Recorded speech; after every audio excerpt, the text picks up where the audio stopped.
ಗಾಳಿಗೆ ಆರ್ತೈತೆ, ಗಾಳಿ ತುಂಬ ಬೀಸ್ತೈತೆ. ಮೂರನೇ ನವರಾತ್ರಿ.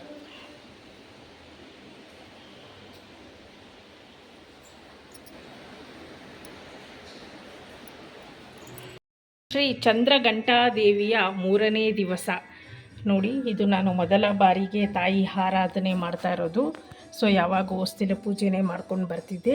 ಈ ವರ್ಷ ಮೊದಲ ಬಾರಿಗೆ ನಾನು ತಾಯಿನ ನಮ್ಮ ಮನೆಯಲ್ಲಿ ಕೂರಿಸಿ 9 ದಿವಸ ಪೂಜೆ ಮಾಡೋಕ್ಕೆ ಆರಂಭ ಮಾಡಿದ್ದೀನಿ. ಪ್ರತಿ ವರ್ಷ ಹೀಗೆ ನನಗೆ ಇನ್ನು ಹೇಗೆ ಅಭಿವೃದ್ಧಿ ಆಗುತ್ತೋ ಹಾಗೆ ನಾನು ಆ ತಾಯಿನ ಪೂಜೆ ಮಾಡಿಕೊಂಡು ಹೋಗ್ತೀನಿ ಅಂತ ನಾನು ಸಂಕಲ್ಪ ಮಾಡಿ ತಾಯಿನ 9 ದಿವಸ ಪೂಜೆ ಮಾಡ್ತಾಯಿದ್ದೀನಿ. ಈ ಬಾರಿ ಪ್ರಥಮ ಬಾರಿಗೆ ಆದ್ದರಿಂದ ನಾನು ಸರಳವಾಗಿ ಮಾಡ್ತಾಯಿದ್ದೀನಿ. ವರ್ಷದಿಂದ ವರ್ಷಕ್ಕೆ ಏನೇನು ಇದರಲ್ಲಿ ನಾವು ತಿದ್ಕೋಬೇಕು, ಏನೇನು ಇಡಬೇಕು ತಾಯಿಗೆ, ಹೇಗೆಲ್ಲ ಪೂಜೆ ಮಾಡಬೇಕು ಅನ್ನೋದನ್ನು ನಾನು ಕಲ್ತ್ಕೋತಾ ಬರ್ತಾಯಿದ್ದೀನಿ. ಸೊ ಈ ವಿಡಿಯೋ ಯಾರನ್ನು ಹೊಸ್ದಾಗಿ ನವರಾತ್ರಿ ಸ್ಟಾರ್ಟ್ ಮಾಡೋರಿಗೆ ತುಂಬ ಉಪಯೋಗ ಆಗುತ್ತೆ ಅಂತ ನಾನು ಹೇಳ್ತಾಯಿದ್ದೀನಿ. ಕೆಲ್ಸಕ್ಕೆ ಹೋಗಿ ಬರೋರು ನೈವೇದ್ಯ ಮಾಡೋಕ್ಕಾಗಲ್ಲ, ಟೈಮ್ ಆಗಿಬಿಡುತ್ತೆ ಅನ್ನೋರು ಈ ಥರ ತಾಯಿಗೆ ಹಾಲನ್ನು ಇಟ್ಬಿಟ್ಟು ತಾಯಿ ಮುಂದೆ ಒಂದು ಹೂವು ಇಟ್ಟು ಪೂಜೆ ಮಾಡೋದು ತಾಯಿ ಸಂತೃಪ್ತಿ ಆಗ್ತಾಳೆ ಅಂತ ನಾನಿಲ್ಲಿ ಹೇಳ್ತಾಯಿದ್ದೀನಿ. ಇವತ್ತು ಮೂರನೆಯ ಶರಣ್ಯ ನವರಾತ್ರಿ. ಹಾಯ್ ಫ್ರೆಂಡ್ಸ್, ಎಲ್ಲರಿಗೂ ಬಿಂದ್ಯಾ ಚಾನಲ್ಗೆ ಸ್ವಾಗತ ಸುಸ್ವಾಗತ. ನವರಾತ್ರಿಯ ಮೂರನೇ ದಿನ ಶ್ರೀ ಘಂಟಾದೇವಿಯ ಇವತ್ತು ಆರಾಧನೆ ಮಾಡೋದು. ಶ್ರೀ ದೇವಿಯ ಆರಾಧನೆ ಇವತ್ತು. ತಾಯಿಗೆ ಇವತ್ತು ಹಾಲನ್ನು ನಾನು ನೈವೇದ್ಯಕ್ಕೆ ಅರ್ಪಣೆ ಮಾಡಿದ್ದೀನಿ ನೋಡಿ.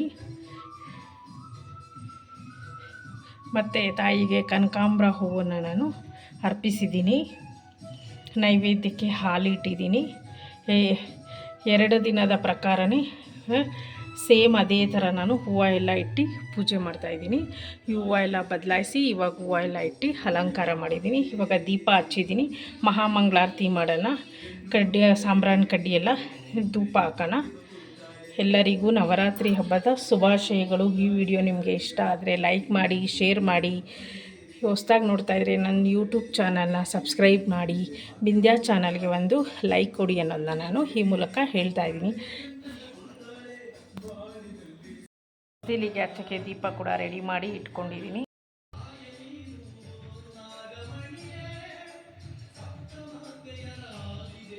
ನವರಾತ್ರಿಯ ಮೂರನೇ ದಿನದ ರಂಗೋಲಿ ತಾಯಿ ಚಂದ್ರ ಘಂಟಾದೇವಿಗೆ ಅರ್ಪಣೆ. ದೃಷ್ಟಿದು ತೆಗಿತಾ ಇದ್ದೀನಿ. ಓಂ ಶ್ರೀ ಘಂಟಾದೇವಿಯೇ ನಮಃ. ಓಂ ಶ್ರೀ ಘಂಟಾದೇವಿಯೇ ನಮಃ. ಓಂ ಶ್ರೀ ಘಂಟಾದೇವಿಯೇ ನಮಃ. ಶ್ರೀ ಘಂಟಾದೇವಿಯೇ ನಮಃ. ಈ ಥರ ನೀವು ಪೂಜೆ ಮಾಡೋ ತನಕ ಹೇಳ್ಕೊಂಡ್ರೆ 108 ಬಾರಿ ಆಗೋಗ್ಬಿಡುತ್ತೆ.